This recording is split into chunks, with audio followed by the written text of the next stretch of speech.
विनायकाय नमः। ॐ विघ्नराजाय नमः। ॐ गौरीपुत्राय नमः। ॐ गणेश्वराय नमः। ॐ स्कन्दाग्रजाय नमः। ॐ अव्ययाय नमः। ॐ पूषाय नमः। ॐ दक्षाय नमः। ॐ अध्यक्षाय नमः। ॐ द्विजप्रियाय नमः।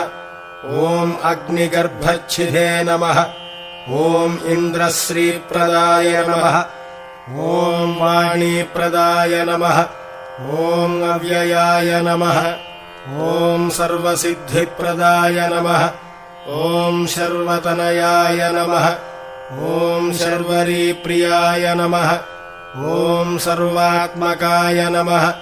ॐ सृष्टिकर्त्रे नमः। ॐ देवानेकार्चिताय नमः।